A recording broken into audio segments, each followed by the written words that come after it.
This is a Stuhr Crazy Podcast Extra. The quarantines of epidemics past.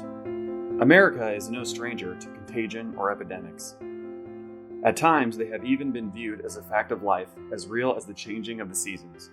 It is estimated that between 1700 and 1800, for instance, 600,000 people died worldwide every year from smallpox alone.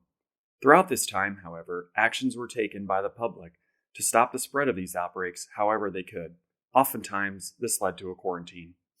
As early as 1731, the first legislative measures in the U.S. colonies were passed to stop the spread of smallpox, a disease that at several moments rose to the level of an epidemic in the history of America.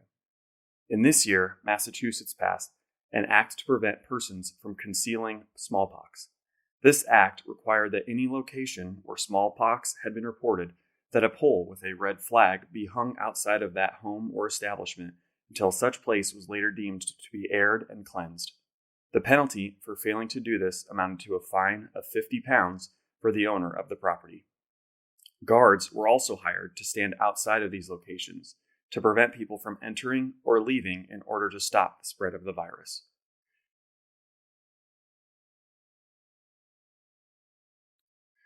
Quarantines like these have been done since as early as the 14th century in Europe, and some have lasted for significant amounts of time. The word quarantine, in fact, comes from the Italian words 40 giorni, which translates to 40 days. This referred to the amount of time that foreign ships had to remain anchored off the coast of port cities like Venice, Italy, during times of outbreak before they could land ashore.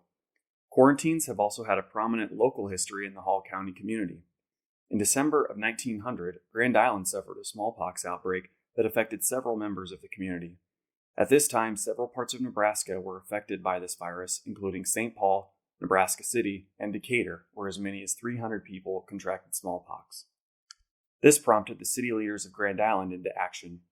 According to local physician Dr. Henry Boyden of Grand Island, the thing to do was to use every precaution and every measure to stop the disease, close the library, the public schools if necessary, and place guards at every house as long as it was absolutely necessary.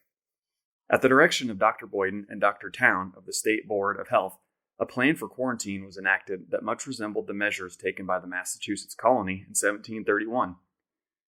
Placards were printed and hung notifying the public of the areas where smallpox was present, and guards were posted at locations where smallpox had been identified. Additionally, doctors were also compelled to report every new case of smallpox that emerged, and a pest house was created to quarantine all individuals who had contracted the virus. Through such legislative and civic actions, communities in Nebraska, as well as communities in every state in the Union, have combated the epidemics of the past. While smallpox did not see widespread eradication until vaccinations were available at all levels of society in the early 20th century, the small actions done by community members in the examples above made these outbreaks less severe. As long as members of the public remain calm, follow basic sanitary norms, listen to medical experts and public officials, and receive vaccinations whenever possible, the Hall County community, as well as the American public at large, will continue to make it through these epidemics whenever they arise. This concludes the Quarantines of Epidemics Past. You can find this article and others in this series at StuhrMuseum.org, where you can also find all the citations, artwork, and much more about Hall County history. Stuhr Crazy is a podcast of Stuhr Museum in Grand Island, Nebraska. We will be back next week with another podcast extra. Thank you for listening.